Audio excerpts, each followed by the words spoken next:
আসসালামু আলাইকুম প্রিয় ভাই ও বোনেরা। আপনি কি জানেন কোরআনের এমন একটি সূরা আছে যেখানে একটি পুরো পরিবারকে কেন্দ্র করে আল্লাহ একটি গভীর বার্তা দিয়েছেন? কেন এই সূরার নাম রাখা হয়েছে আলে ইমরান, এবং এই সূরায় এমন কি শিক্ষা রয়েছে যা আমাদের ঈমানকে শক্তিশালী করতে পারে কঠিন পরীক্ষার সময়েও? আজ আমরা জানব সূরা আলে ইমরানের ইতিহাস, নাজিলের প্রেক্ষাপট, মূল বিষয়বস্তু এবং আমাদের জীবনের জন্য এর শিক্ষা।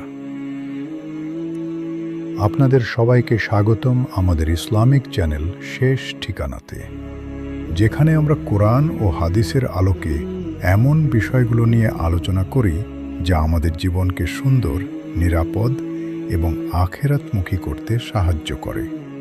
আজকের আলোচনার বিষয় সূরা আলে ইমরান। প্রিয় ভাই ও বোনেরা, চলুন আমরা সময়কে একটু পেছনে নিয়ে যাই। মদিনার সেই সময় মুসলিম সমাজ তখন ধীরে ধীরে শক্তিশালী হচ্ছে, কিন্তু একই সাথে তারা বড় বড় পরীক্ষার মধ্য দিয়ে যাচ্ছে। একদিকে বাহিরে শত্রুদের চাপ, অন্যদিকে ভিতরে কিছু দুর্বলতা, আর চারদিকে বিভিন্ন ধর্মের লোকদের সাথে বিতর্ক ও আলোচনা। ঠিক এমন এক সময় আল্লাহ তাআলা নাজিল করলেন সূরা আলে ইমরান। সূরা আলে ইমরান হল কোরআনের ৩ নম্বর সূরা। এতে রয়েছে ২০০টি আয়াত। উলামায়ে তাফসিরের মতে এটি একটি মাদানী সূরা। এই সূরার নাম আলে ইমরান, অর্থাৎ ইমরানের পরিবার। এই পরিবার বলতে বোঝানো হয়েছে হযরত মরিয়ম আলাইহিসসালাম এবং তার পুত্র ঈসা আলাইহিসসালামের পরিবার। ইমাম ইবনে কাসির রহমতুল্লাহি আলাইহি বলেন, এই সূরায় আল্লাহ তাআলা একটি পবিত্র পরিবারের মাধ্যমে ঈমান, তাওহীদ এবং আল্লাহর প্রতি সম্পূর্ণ নির্ভরতার শিক্ষা দিয়েছেন। প্রিয় ভাই ও বোনেরা, এই সূরা নাজিলের একটি গুরুত্বপূর্ণ প্রেক্ষাপট হল নাজরানের খ্রিস্টানদের সাথে মুসলমানদের আলোচনা।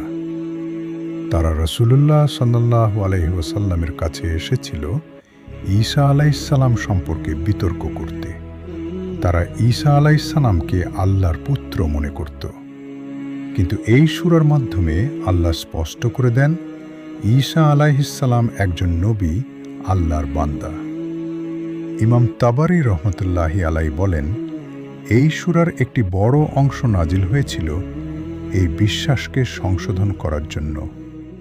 এরপর সূরাটি আমাদের নিয়ে যায় হযরত মরিয়ম আলাইহিসসালামের জীবনের দিকে। একটি পবিত্র নারী, যিনি ছোটবেলা থেকেই আল্লাহর ইবাদতে নিজেকে নিয়োজিত করেছিলেন।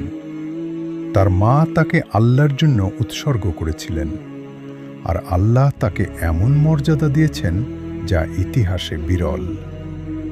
এরপর আসে ঈসা আলাইহিসসালামের অলৌকিক জন্মের ঘটনা। কোনো পিতা ছাড়া জন্ম, যা আল্লাহর ক্ষমতার একটি নিদর্শন। কিন্তু মানুষ সেই নিদর্শনকে ভুলভাবে ব্যাখ্যা করে বিভ্রান্ত হয়ে যায়। এই সূরার মাধ্যমে আল্লাহ আমাদের শেখান আমরা যেন সত্যকে বিকৃত না করি এবং আল্লাহর সম্পর্কে ভুল ধারণা না রাখি। প্রিয় ভাই ও বোনেরা, সূরা আলে ইমরানের আরেকটি গুরুত্বপূর্ণ অংশ হল উহুদের যুদ্ধের আলোচনা। মুসলমানরা প্রথমে বিজয়ের কাছাকাছি ছিল, কিন্তু কিছু সাহাবীর ভুলের কারণে পরিস্থিতি বদলে যায়। এটি ছিল একটি কঠিন পরীক্ষা। ইমাম কুরতুবী রহমতুল্লাহি আলাইহি বলেন, এই অংশের মাধ্যমে আল্লাহ মুসলমানদের শিক্ষা দিয়েছেন সাফল্যের জন্য শুধু ঈমান নয়, বরং শৃঙ্খলা ও আনুগত্য জরুরি। এই সূরার একটি কেন্দ্রীয় বার্তা হল সবর এবং তাওয়াক্কুল।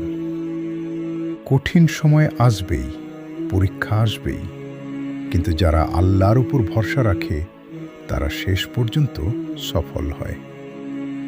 আজকের যুগেও আমরা অনেক পরীক্ষার মধ্যে আছি। ঈমান নিয়ে সন্দেহ, ধর্ম নিয়ে বিভ্রান্তি, বিভিন্ন মতবাদ। এই সূরাটি আমাদের শেখায় কিভাবে সত্যের উপর অটল থাকতে হয়। এই সূরা থেকে আমরা কয়েকটি গুরুত্বপূর্ণ শিক্ষা পাই।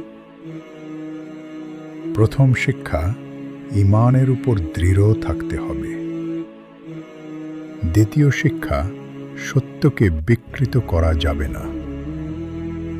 তৃতীয় শিক্ষা, পরীক্ষার সময় ধৈর্য ধরতে হবে। চতুর্থ শিক্ষা, আল্লাহর উপর সম্পূর্ণ ভরসা রাখতে হবে। একটু চিন্তা করুন, আমরা যখন সমস্যার মধ্যে পড়ি তখন কি আমরা আল্লাহর উপর ভরসা রাখি, নাকি আমরা হতাশ হয়ে যাই? সূরা আলে ইমরান আমাদের শেখায় কঠিন সময়ে আসল পরীক্ষা, আর সেই সময়েই প্রকৃত ঈমানের পরিচয় পাওয়া যায়। যদি আমরা এই সূরার শিক্ষা বুঝে জীবন গড়ি, তাহলে আমরা শুধু দুনিয়াতে নয়, আখিরাতেও সফল হতে পারব। আল্লাহ তাআলা আমাদের সবাইকে সূরা আলে ইমরানের প্রকৃত শিক্ষা বুঝার তাওফিক দান করুন।